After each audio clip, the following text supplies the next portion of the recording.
Alright guys, I'm here back with a new video, and in this video I'm back with another player ranking of a season that I did a retrospective for, and here I'll be ranking every player from Big Brother 4. Again, this will be a ranking based on how I feel like they played on this individual season, not how they are as players in the grand scheme of things. Let's jump right into it. We have 13 players to rank here. At 13, the worst player from Big Brother 4 is a player that wasn't even voted out, but he was the first ejected from the game, and here we have Scott. And Scott is someone that, I will be honest, before my latest rewatch, I would not have Scott at the very bottom. I actually kind of forgot how bad Scott was until the rewatch, where I feel like when I think of Scott, I thought of him as someone that had some allies. He was aligned with like Erica, Jack, and Dave, and he was in the Elite 8, but I think when rewatching the season, it's like, one, he was barely in the Elite 8. He was really in the Elite 8 only because he was literally there, one of the first 8 people to be in the house. He was kind of a dick to everybody. Now, I will say that I do think part of this has to do with the X Factor, where he is one of the people that took the X Factor twist the hardest.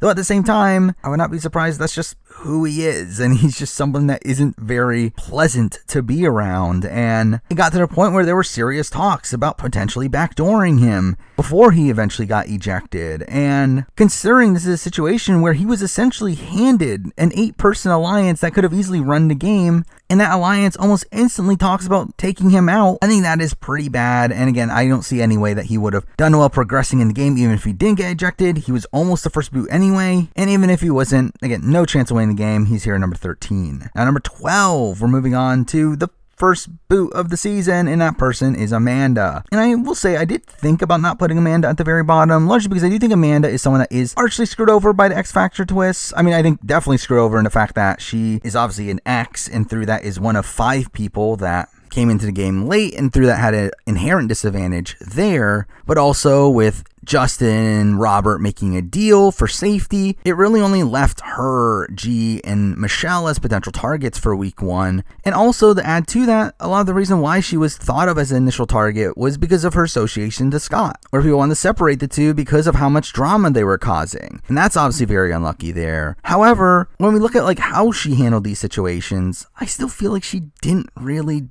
do much. Like, even when she was put on the block, she was just resigned to the fact that she was going home and didn't even try to campaign, despite the fact that she had a very easy campaign to make, where Justin, Robert, and G were already very close, and it would have been very easy to flip the vote on G, yet for some reason she decides to not even try. She also had inherent people that would have wanted to keep her around over G, again, the likes of Scott, Erica, David, Jack, but again, doesn't even try. And I feel like the fact that she doesn't even try here, despite having an opening, is something to knock her for here, and because that, for me, she's here at number 12. Now our number 11, moving on to someone that is also pretty bad, but also had some disadvantages. That person is Michelle. Again, another X here, and again, one that came into the game with a disadvantage, being one of the X's, and through that, essentially gets taken out in a position where the only way she would have gotten taken out is in this position where the Elite 8 stick together and take out one of the X's, which ends up happening. However, again, also, Michelle, not a great player. I mean, also one that didn't really do much campaigning, mainly because she was 100% solid. She was safe when really most of the house was against her. The fact that she doesn't pick up on that is definitely a knock here. Also, the fact that David, someone that she's actually friends with outside the show, was so willing to cut her instead of keeping her, that's also definitely a knock. And another person that just really did not have any respect, and I would find it very difficult to believe that Michelle would win a game of Big Brother at any point, at least the way she was when she was 19, when she was on the show. And again, the main reason why she is here above Amanda is mainly because she made it further and got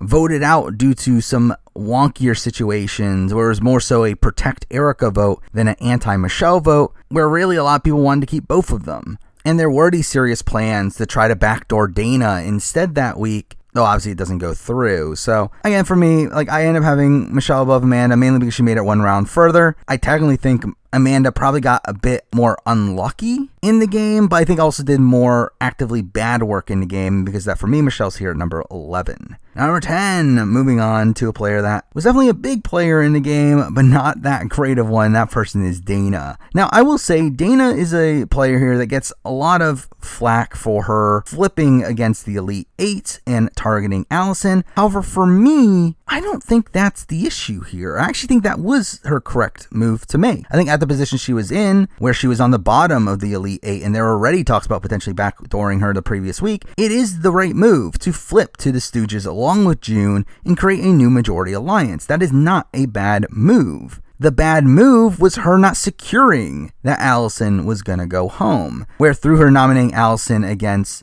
Jack and leaving Nathan off the board, that allowed Nathan to obviously win the veto and use it on Allison, which really ruined her plans, keeping Nathan and Allison, these two very anti-Dana figures, still in the game, while forcing her to get rid of David, who, while a threat, was definitely not someone that was directly coming after her. I mean, he was more focused on targeting the likes of Justin and the Stooges. So really, I feel like Dana's biggest misstep is not her flipping, it's more so her not fully committing to targeting one of Allison or Nathan. And really, the greatest flaw of Dana is just straight up her social game. I think socially, she's just not well liked, which obviously is what leads to her eventually becoming a backdoor target in week 2. But even in her eviction week, where she talks about how she has the Stooges on her side and she's so close to staying, in reality, she wasn't. She never had the Stooges on her side. The Stooges were always voting her out over June because simply the house just didn't like her. The house didn't like Dana. They didn't like being around her. So mixing in, again, her terrible social game and her lackluster strategic game, again, not necessarily in the initial thought of flipping on the alliance, but again, just not really fully committing to targeting the people that are directly targeting her. To me, that is what leaves Dana here at number 10. Now, number 9, and we're jumping forward quite a bit. We're actually moving on to someone that on the show is portrayed to be a pretty competent player, but in reality, he was pretty bad. And at number 9, I have to go Jack. And I really like Jack. I mean, Jack is one of my favorite characters on the entire season, but he was such a bad player. Mainly because he had such an incorrect read on the house, and he was constantly a backup target for a lot of it, and was, again, just kind of aloof in what was actually happening in the game. Now, early on, he is part of the Elite 8, which again is simply just an alliance that was handed to him. And even within that, he's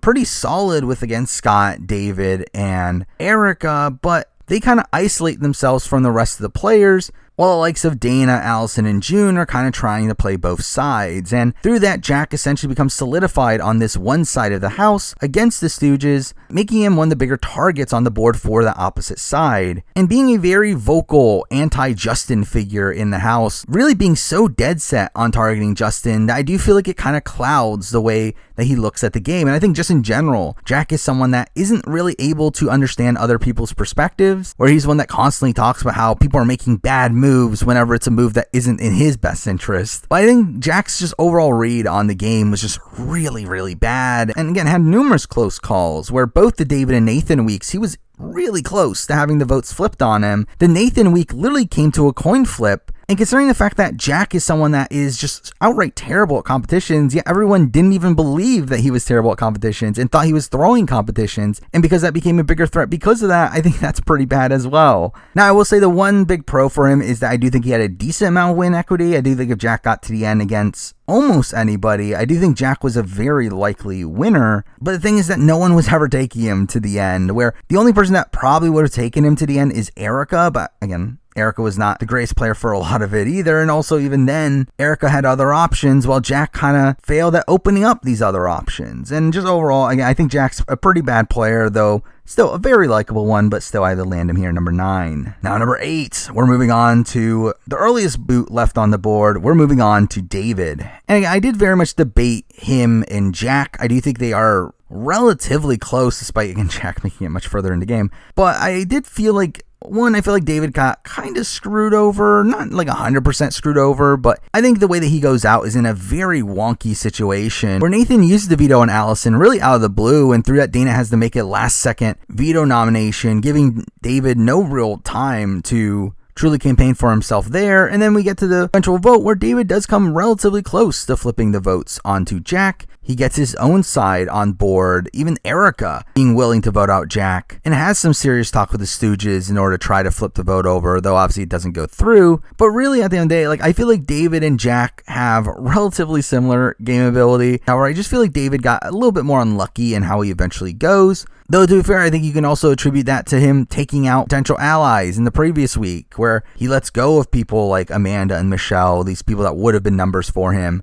But still, at the end of the day, I still think a relatively solid pre-jury boot, and because of that, for me, he's here at number 8. Now, number 7, we're moving on to the first stooge on the list here. We're moving on to Justin. And Justin, I was very conflicted on where to land him. There was definitely a point where, like, I actually considered putting him as high as 5 at one point. However, I think the more and more I think about it, Justin really did not play that good of a game. Now, I think at the end of the day, I do think he gets unlucky in the fact that, again, he is an X. And through him being the most athletic of the X's, I think that paints a massive target on his back.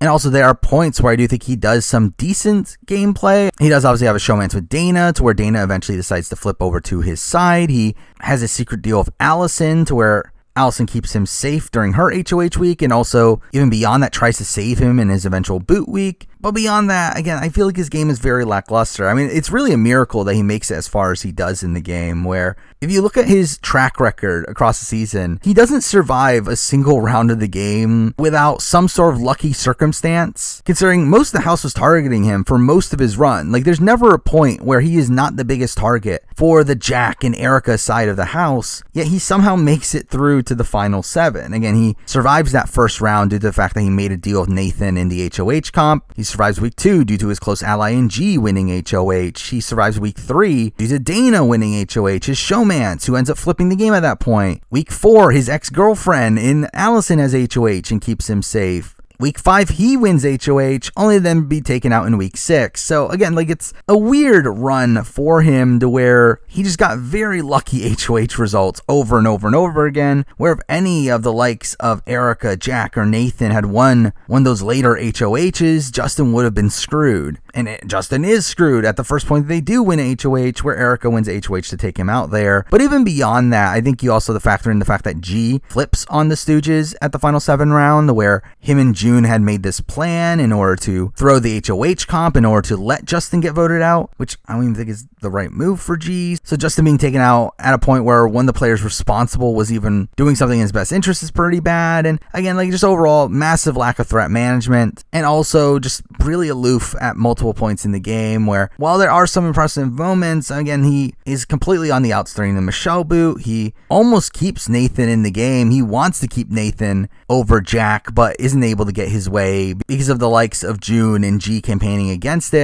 And like, overall, pretty mediocre player. He's here at number 7. Now, number 6, we're moving on to a player that I think this person gets a bit of a bad rap. I think they made one bad move, and that kind of tainted his entire legacy. But I think as a whole, is actually a pretty solid player, and that person is Nathan. Now, again, Nathan obviously has this stigma of, okay, he was seduced by Allison, used the veto on Allison, that ruined his game. And yeah, it definitely did harm his game. But I feel like outside of that one move, I feel like he actually plays a pretty solid game. Again, I think he has a solid week 1 HOH, to where while people talk negatively about him during the HOH round, particularly someone like a Scott, he comes out of it with no one targeting him. He's actually probably in the best position in the house coming out of week 1, with him playing the middle pretty well, where he is kind of playing a floater-esque game where he is still aligned with the likes of Jack and David and Erica, but also is having a pretty decent relationship with the Stooges. However, at the same time, he is one of the bigger campaigners against Dana, the which, when Dana wins HOH, he is definitely in danger there, though even then, him and Dana make a deal to where she doesn't put him up. She targets Allison instead. So for Nathan to even get to the point where he can use the veto on Allison is pretty impressive, though again, he messes it up by playing on Allison.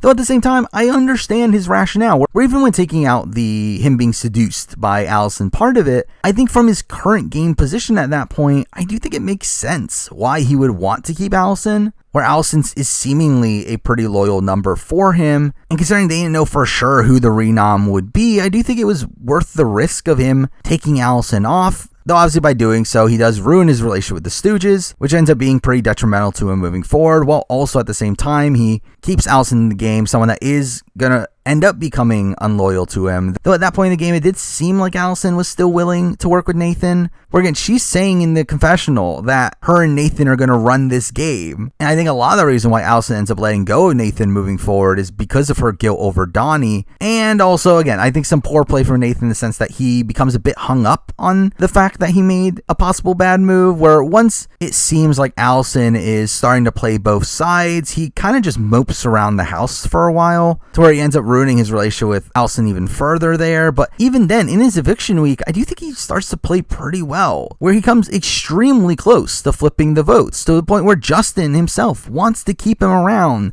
his biggest adversary, in a deal where the Three Stooges would now be a 4-person alliance with Nathan as the 4th. And the fact that Justin actually wanted to go through with that and Robert was okay with that plan as well is pretty impressive work there. Now, at the end of the day, G and June do turn down this plan and the vote doesn't end up sticking, but even then, like, supposedly it all came down to what the following HOH was going to be, where they made an agreement to keep Nathan around if the next HOH turned out to be a physical one, which it ended up being endurance instead. But the fact that he comes that close to staying in a position where he has no reason to be staying at that point is pretty insane. So again, for me, I think Nathan's a better player than most people say, and because of that, for me, he's here at number 6. Now, number 5, and we're at the top 5, but at number 5 is finally someone that came so close to winning, despite the fact that I think he actually played a really bad game, and that person is Robert. And again, Robert has no reason to be at number 5 here. I think Robert played a pretty bad game through and through, though he came one HOH win from winning the game, and to me, that's really a large reason why he's this high. The fact that he had that win equity, again, almost by accident, but he had that win equity at the final 3 is really good. Again, I think he beats both of June and Allison handily. Even against Erica, I think it's a relatively close vote. However, at the same time, there was a point where he wanted to go against G or Justin, to which I think he would have lost both of those scenarios. He also was a player that was just so blindly loyal. I mean, he was kind of just blindly following the Stooges, being the one of the 3 that was the most on board with the Stooges going to Final 3, where he was the only one to not have any side deals. He really was just fully relying on the Stooges being able to get to Final 3 in a situation where they had no reason to get into the position that they did and just got extremely lucky to be able to. And yet Robert's also just a person that a lot of the house, especially a lot of the endgamers, really just did not like. I mean, June and Allison hated his guts. Obviously, his relationship with Erica was really hostile until the very end. I think he was definitely the least respected of the Stooges, but just gets extremely lucky in the fact that he is the last of those standing in a position where he did nothing to actually actively put him in that position outside of just actually sucking. So again, like, I don't think Robert played a good game, but the fact that he came so close to winning is what leaves him here at number 5. Now, number 4, we're moving on to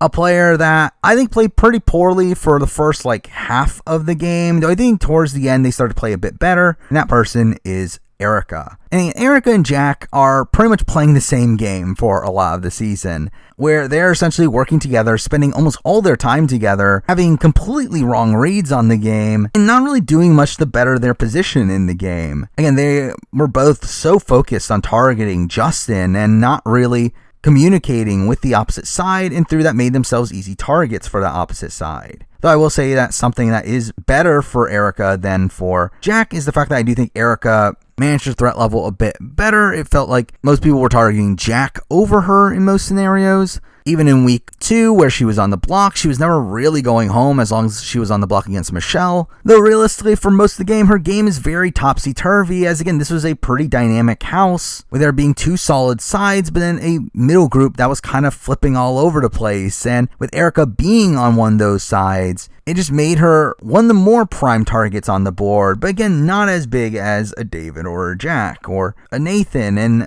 again, the question mark is how much of that was active, and really I don't think a lot of it was until the tail end of it, to where she does try to repair a relationship with Robert, and that does gain her some favors there, but also it does sketch out the other women that wanted to work with her, as they're thinking that she's making multiple deals at that point. But again, she is part of the All Girls Alliance that forms the Final 6 that ends up saving her there, and kind of just rides her way to Final 4 in a position where Robert now wants to take her to the end. And if she had gotten to a Final 3 scenario against Allison and Robert, she's guaranteed Final 2 in a position where more than likely Allison's going to win that Final HOH anyway, take her, and then end up losing to her. And same thing goes for if she had gotten to the Final 3 of June. And really, all she needed was for either her or Robert to win the Final 4 veto, and she would have been golden. But obviously they don't, and she ends up losing the game. Now, Also, I do question, can she beat Robert, which I do think that comes down to a relatively close vote, with Nathan becoming the swing, and really I think he probably leans Erica. So, I mean, like, Erica was a pretty big jury threat by the end portions of the game, and does get unlucky with comp results at the final 4 that take her out there, but even then, she would have been outnumbered at 3, and would need to win final HOH even if she got to her optimal final 3. But still, a very mixed player, one that was playing pretty poorly for the first half of the season, but does kind of turn it up a bit towards the end and had a lot of win equity, and that's why they're here at number 4. Now, number 3, we're moving on to a player that I think is probably a better player than what the show demonstrated, though obviously has his very blatant flaws. At number 3, we do have G. And again, G is someone that, despite him being part of the Stooges, was probably the safest member of the Stooges for most of the game. Like, while the Stooges was, again, this group that the Elite 8 was targeting, the targets were always on Justin or Robert for most of the game. It's not until the tail end of his game that he starts to become the bigger threat, and a lot of that comes down to him starting to win competitions. But also, he's the most dynamic player of the Stooges, to where, while he was obviously in the Stooges, he also had his final 2 with June, and also worked alongside June in some of her maneuvering through the game, to where we see him and June agree to throw the final 7 HOH to Erica, so Erica can take Justin out, while also supposedly making a final 4 with Erica and Jack. Erica and Jack had always wanted to include G in their alliance, and despite it failing, Jack would always continuously campaign to G to try to get him to flip against the Stooges. And G was someone that was actually in a pretty solid position for a lot of the game, but just kind of mismanaged his threat level by the very end, where he obviously won a whole bunch of competitions, and to be honest, got pretty cocky in his penultimate week. And also, really just in general, I mean, he obviously gets blindsided twice. His 2 HOHs, both of them don't go his way, where he targets Erica in both of them and isn't able to get her out on either of them. And that is pretty bad on paper, but I do feel like the weeks in between those, I think he was playing pretty well, especially considering the fact that he was part of this minority alliance that should have made him an easy target, but for some reason he's never booted. And even in week 1, the fact that they don't take out G over Amanda there is pretty mind-blowing, considering G had so much more potential moving forward in the game than Amanda did.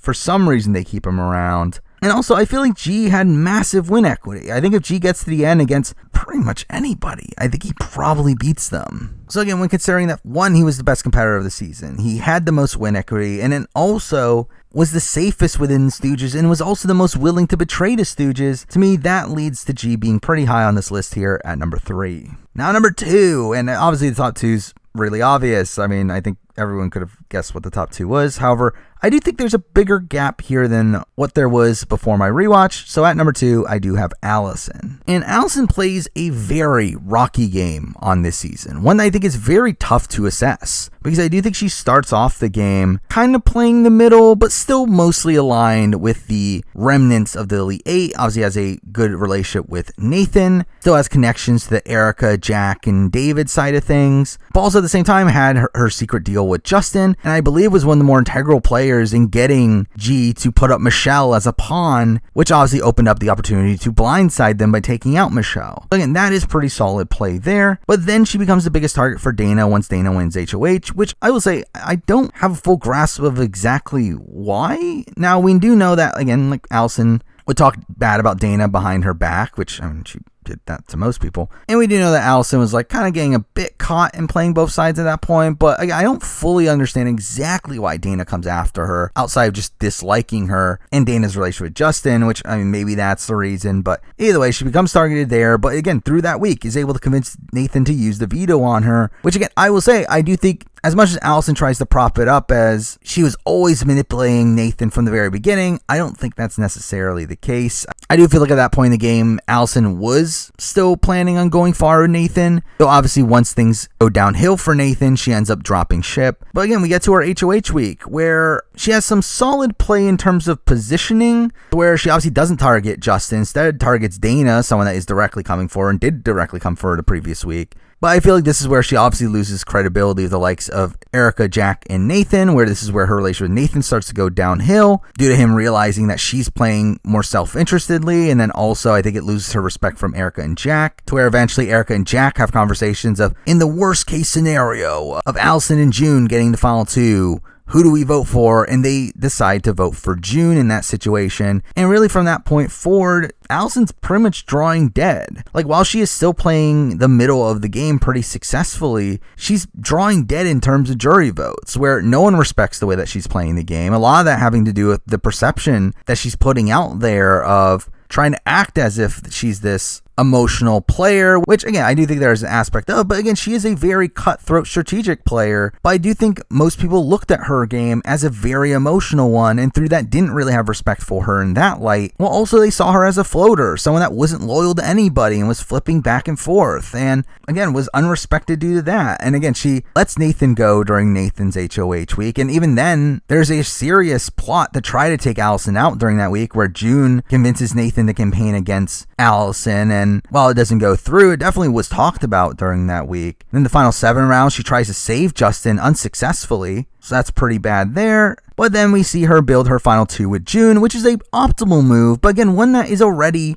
pretty irrelevant for Allison. Like, while it does obviously better her odds of getting the final 2, it also still guarantees a loss, where there is no winning scenario for Allison at this point in the game, which is something that is so tough to rectify with Allison, to where she really cannot win the game. There's literally no situation in this season from the final 7 on where she wins the game, where by that point, all the respect that she could have potentially had was already gone, and even beyond that, had already burned the jury members of Dana and Nathan, to where I really just feel like there was no winning scenario for Allison across this season. So no matter how well she plays, she was never going to win. Again, for final 6 on, again, she's in this alliance with June and Erica. They flip the votes to save Erica over Jack, but even then, that further pisses off the Stooges, to where they were assuming that Allison was on their side, and with her flipping on them there, that further burns them to where they don't want to give her their jury votes. And then she really goes on a comp run from that point forward. She essentially wins out from final 5 on, winning final 5 veto, winning final 4 veto, and then winning final HOH. The final 4 round was kind of a weird one, where she was technically the HOH's target, where Robert wanted her out. However, there was actually no way to get her out, considering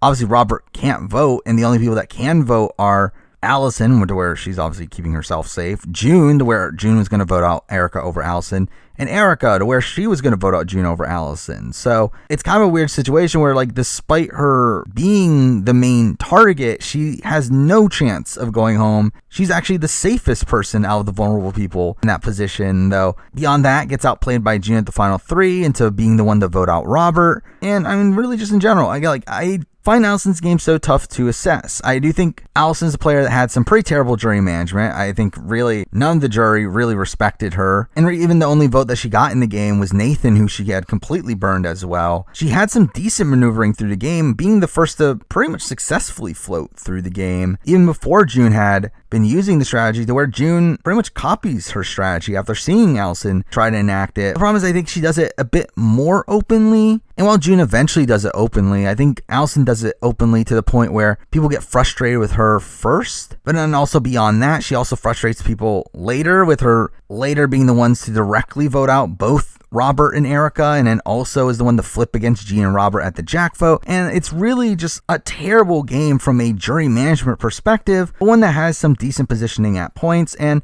really, again, in comparison to the rest of the cast, it's not really close between her and the previous ones we talked about, so she's here at number 2. Now, number 1, the best player from Big Brother 4 is obviously the winner. It's June. And again, this isn't that close. I mean, not that I think June is the best player in the world or anything, but as I do think she has a deep amount of flaws, as we'll talk about, but in comparison to everyone else, it's not truly close. Now, I think one of the biggest flaws for me of June is the fact that she only beats Allison. Literally any other person, I think she loses in a landslide. I think the only person you can argue is potentially Robert, to where at that point, maybe Jack and Erica could vote her way, and with Allison as well, should be 1 vote away. But even then, Nathan didn't have much respect for June on his way out, so I don't know if that would be enough there. And even then, again, even the Jack and Erica votes are pretty wonky in that situation. So again, I think June loses to everybody. However, she obviously optimizes her path to get to the final two with someone that she can beat. She obviously makes the final two with Allison, to which, to be fair, Allison's the one to initiate that alliance, but still, it is an alliance that greatly benefits June and is the one that gets June to the very end, where Allison's winning these comps to get June to the end, only to then lose to her. Also, June is much better at building relationships than Allison, having stronger relationships with the likes of Jack and Erica earlier on in the game, to the point where that's why they respect her more than Allison. Is also pretty perfect in terms of threat management, to where she sets up these bigger targets in front of her to be taken out at the right opportunities, and also positions herself in a pretty interesting way where she is openly floating in the middle by the end of the game, but is in a position where no one else can really target her as they have bigger threats in the game, where again the Stooges can't really afford to take out someone like June because they always have Jack and Erica who are more blatantly coming after him, while the same thing other way around, where Jack and Erica clearly have the Stooges coming after him and can't waste their time taking out June, which puts June in this very solid position for a lot of the game. Also, she is the one to utilize the X's twist the best, to where she's the one to build the most solid relationship with her ex, to where her and G were working in lockstep at one point in the game, and she obviously cuts G at the perfect opportunity. I think most of her game from the final 7 on, outside of her really low win equity, I think she plays the game from that point forward really well. However, I do think her early game is very messy. Now, early on, she is relatively safe. She is playing the middle, though I will say a lot less actively than what she is later on in the game, where at that point she's really pinning these two sides against each other. I think early on it was more so just her trying to remain safe, more so than her actively trying to maneuver the game in a certain way, but she's obviously still in the Elite 8, will also build some relationships with the Stooges, while also being very close to Dana, to where they have a solid final 2. But when Dana ends up flipping to the Stooges, she decides to go along with her, only to then be at the bottom immediately after Allison wins HOH, to where June was the secondary target that week. Mind you, I do think it's a question mark of does she go home? I don't know if there would have been a chance for Allison to get June out even in that round, even if she wanted to, but she definitely was Allison's secondary target there, and she has a very messy final 8 round, where that is a round where she's going around making deals with people and then ratting out those deals to other people and trying to turn the house against each other in a way that gets her in a lot of trouble, and that's a lot of the reason why someone like a Robert has a lot of hostility for her moving forward. But again, I do feel like she really finds the perfect medium of everything by the final 7 round and plays near perfectly from that point forward. It's just that, again, I think her first half of the game is very messy. But again, in comparison to the rest of this cast, to where really everyone here is deeply flawed, I feel like she did have the most agency towards the back portion of the game and plotted out the game in a way that got her to her ideal final 2 scenario, and because of that, for me, June is here at number 1. But there we go, that is my player ranking for Big Brother 4. Obviously, next year, expect a similar thing for Big Brother 5, and really just the same thing for any other Survivor Big Brother retrospective I do down the road. But for now, that is the video. Thank you for watching.